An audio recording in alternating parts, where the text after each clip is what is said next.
Palaw si Rigor at itong kaniyang kumpare dito nga kay Chief Espina dahil na-confirm na talaga nila at may dala-dala nga silang ebidensya dito nga ay upang ipaalam kay Chief Espina na merong silang inihaing kaso laban sa kanya tungkol sa tiwali na ginagawa niya sa loob ng kulungan. Sinabi naman ni Chief Espina na ang lakas naman ng loob niya na maghain sa kanya ng isang kaso. Hindi niya kilala kung sino ang binabangga niya at saka wala siyang matibay na ebidensya. At sisiguraduhin niya na hindi magwawagi ang kanyang gusto. At naman nabili nitong si Rigor na malaya siyang kumuha ng kanyang abogado upang depensahan siya.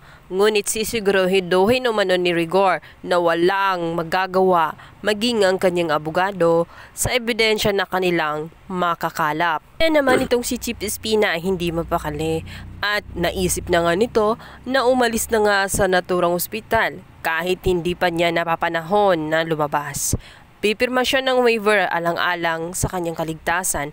Nais niyang trabahuin ang mga inihaing kaso laban sa kanya. Hindi kikilos ang kulungan kung wala umano siya. Kaya naman nakapagdesisyon na nga siyang lumabas at muling bumalik sa kulungan. Tatakasan kaya ni Chief Espina ang kaso na kanyang kinakaharap? Malilinis kaya niya ito ng tuluyan?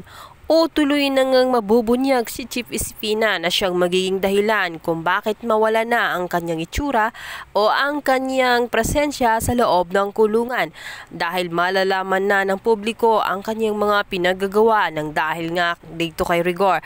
Hindi rin kasi siya tinatantanan nito lalo't kasangkot itong si Tanggol at itong si Bubbles na nakumpirma na nga niya dahil sa kanilang pag-iimbestiga. Nagigil rin kasi itong si Rigor na maparusahan itong si Tanggol dahil ang tingin nga niya dito ay walang hiya at hindi gagawa ng kabutihan, puro katarantaduhan.